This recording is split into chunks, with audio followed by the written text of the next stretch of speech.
নমস্কার সবাইকে, welcome to always aspirants. আজকের আমরা WBSSC গ্রুপ CD এই পরীক্ষার জন্য জিকে প্রশ্ন উত্তর নিয়ে আলোচনা করব। আজকের আমরা সেট 4-এর 20টি প্রশ্ন নিয়ে ব্যাখ্যা সহ আলোচনা করব। সো আমাদের সাথে থাকো, দেখতে থাকো ক্লাসটি। তো শুরু করা যাক। আজকের প্রথম প্রশ্ন, যে রাসায়নিক প্রক্রিয়ায় কোনো পরমাণু বা আয়ন ইলেকট্রন বর্জন করে তাকে কি বলে? অপশান এ বিজারণ, বি জারণ, সি জারক পদার্থ, ডি বিজারক পদার্থ। সঠিক উত্তর জারণ। তাহলে যে প্রক্রিয়ায় কোনো পরমাণু বা আয়ন ইলেকট্রন বর্জন করে তাকে বলা হয় জারণ। তাহলে বিপরীতে যে প্রক্রিয়ায় রাসায়নিক প্রক্রিয়ায় কোনো পরমাণু বা আয়ন ইলেকট্রন গ্রহণ করবে তাকে বলা হবে বিজারণ। এক্সপ্লেনেশনে কি বলছি আমরা একটু দেখে নিই। যে রাসায়নিক বিক্রিয়ায় কোনো পরমাণু, মূলক বা আয়ন ইলেকট্রন বর্জন করে, ফলে সংশ্লিষ্ট পরমাণু, মূলক বা আয়নের ধনাত্মক চার্জ বৃদ্ধি পায়, তাকে জারণ প্রক্রিয়া বলে। অন্যদিকে বিজারণ প্রক্রিয়ায় পরমাণু, মূলক, আয়ন ইলেকট্রন গ্রহণ করে। পরবর্তী প্রশ্ন, সিজিএস পদ্ধতিতে তাপের একক কী? অপশান এ ব্রিটিশ থার্মাল একক, option B calorie, option C therm, option D গড় ক্যালোরি। সঠিক উত্তর ক্যালোরি।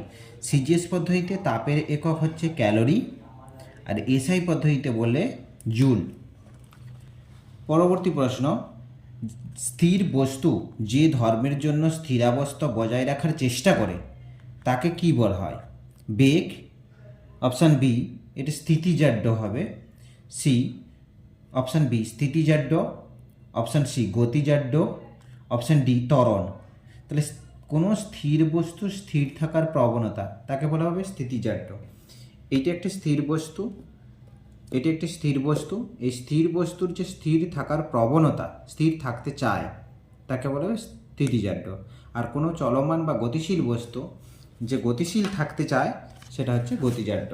স্থির বস্তু যে ধর্মের জন্য তার স্থিরাবস্থা বজায় রাখার চেষ্টা করে তাকে স্থিতিজাড্য বললে হয়।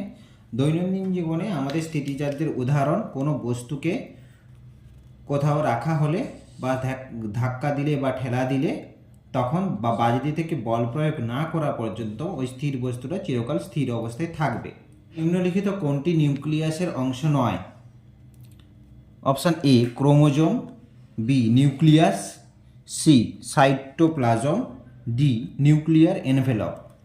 সঠিক উত্তর সাইটোপ্লাজম। সাইটোপ্লাজম নিউক্লিয়াসের অংশ নয়, বাদবাকি নিউক্লিওলাস, নিউক্লিয়ার এনভেলপ, ক্রোমোজোম এগুলো হচ্ছে নিউক্লিয়াসের অংশ। নিউক্লিয়াসকে কোষের মস্তিষ্ক বলা হয়, কোষের মস্তিষ্ক বলা হয় নিউক্লিয়াসকে।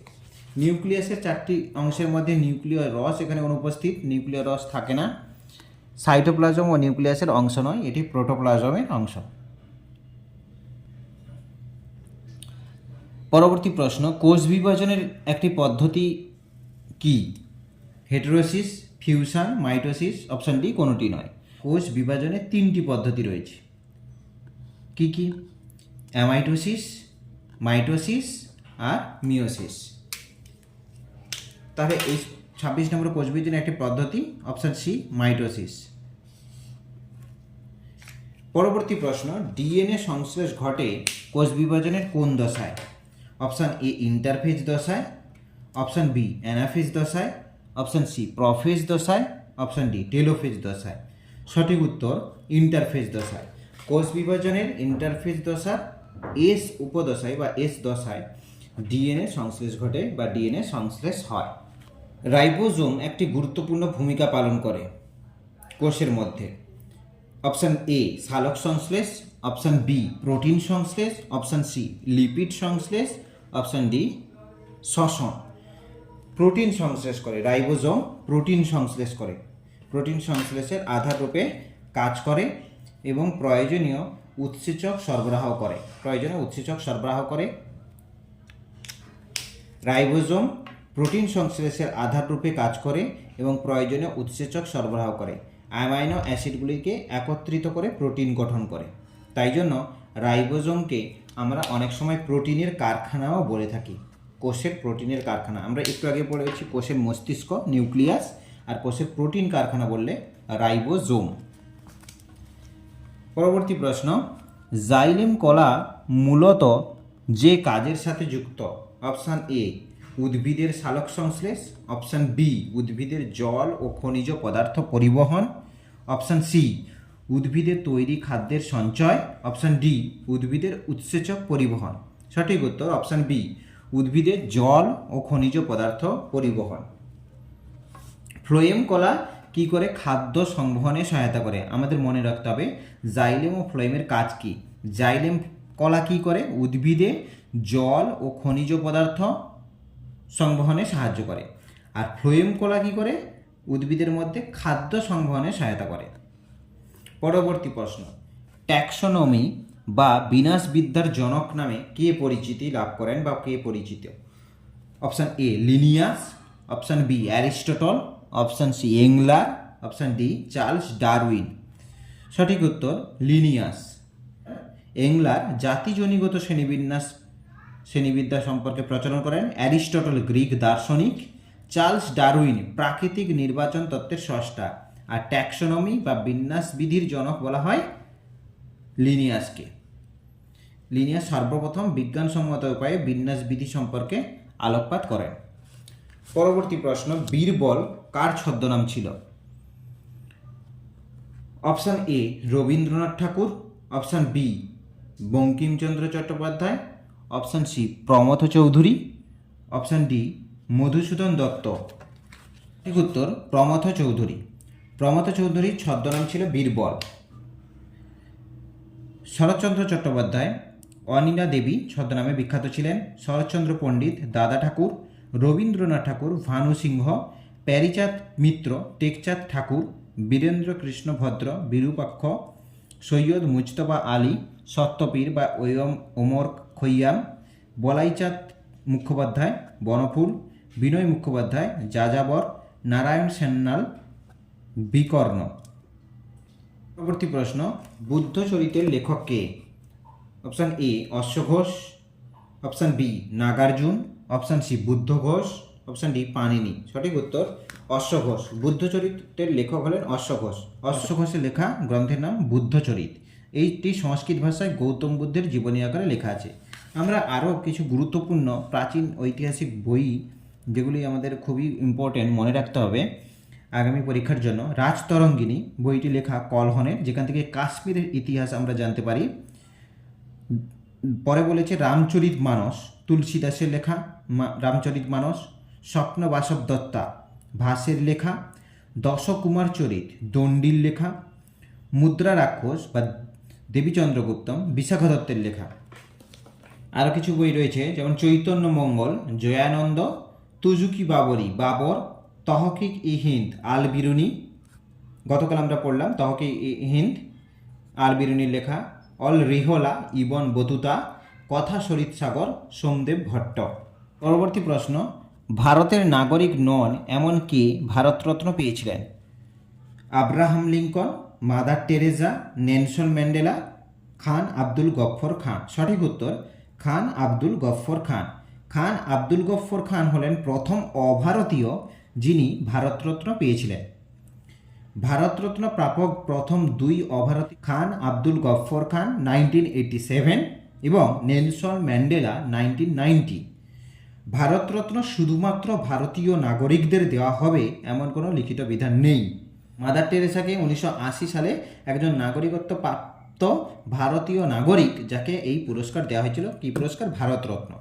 আর প্রথম মহিলা ভারতরত্ন প্রাপক কে ছিলেন? ইন্দিরা গান্ধী 1971। পরবর্তী প্রশ্ন, ওস্তাদ আমজাদ আলী খান যে বাজনায় সুপরিচিত ছিলেন বেহালা, তবলা, সরোদ, সেতার। সঠিক উত্তর সরোদ। সরোদ বাদ্যযন্ত্রের সাথে যুক্ত যাদের নাম আমাদের মনে রাখতে হবে আমজাদ আলী খান, আলী আকবর খান, আলাউদ্দিন খান। আমজাদ আলী খান একজন ভারতীয় শাস্ত্রীয় সরোদবাদক। তিনি সুস্পষ্ট ও দ্রুত ইখারা তালের জন্য বিখ্যাত। 2001 সালে তিনি ভারতের দ্বিতীয় সর্বোচ্চ অসামরিক সম্মান পদ্মবিভূষণ দ্বারা ভূষিত হন। তিনি তার পিতা হাফিজ আলীর খান কাছ থেকে বাজানো শিখেছিলেন।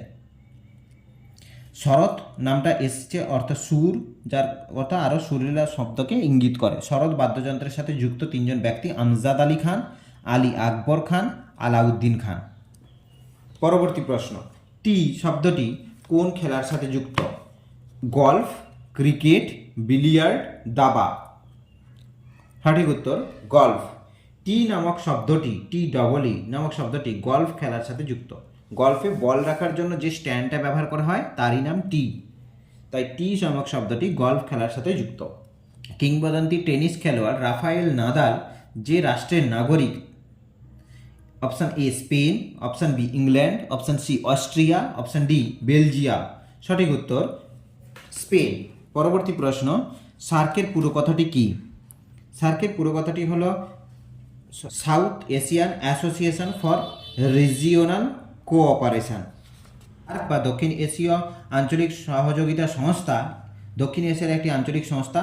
এই দেশের সদস্য কারা? বাংলাদেশ, পাকিস্তান, ভারত, শ্রীলঙ্কা, মালদ্বীপ, নেপাল, ভুটান, আফগানিস্তান। এর সদর দপ্তর নেপালের কাঠমান্ডুতে অবস্থিত। পরবর্তী প্রশ্ন, ইন্ডিয়ান স্কুল অব মাইন্স কোথায় অবস্থিত? Option A Dhanbad, option B Asansol, option C Rourkela, option D Tatanagar. সঠিক উত্তর ধানবাদ। ভারতীয় প্রযুক্তিবিদ্যা প্রতিষ্ঠান ইন্ডিয়ান স্কুল অব মাইন্স বা ধানবাদ বা Indian institute of technology Indian school of mines Dhanbad, ভারতীয় ধানবাদে অবস্থিত। এটি সরকারি কারিগরি বিশ্ববিদ্যালয়। এটি একটি সরকারি কারিগরি বিশ্ববিদ্যালয়। আজকের ক্লাসের শেষ প্রশ্ন, কল্লোল নাটকটির রচয়িতা কে? Option A Shambhu Mitra, option B Utpal Dutt, option C Rudraprasad Sengupta, option D Ajitesh Bandyopadhyay. সঠিক উত্তর অপশান বি উৎপল দত্ত। উৎপল দত্ত বাংলা গণনাট্য আন্দোলনের একটি বিশিষ্ট ও নাট্যকার ও অভিনেতা। তার জন্ম অবিভক্ত বাংলার বরিশালে। তার লেখা বিখ্যাত নাটকের একটি নাম কল্লোল। এগুলি ছিল আমাদের সেট 4-এর 20টি প্রশ্ন উত্তর এবং তাদের ব্যাখ্যা। ক্লাসটি ভালো লাগলে লাইক, কমেন্ট, শেয়ার করে দিও এবং subscribe to always aspirants. Thank you.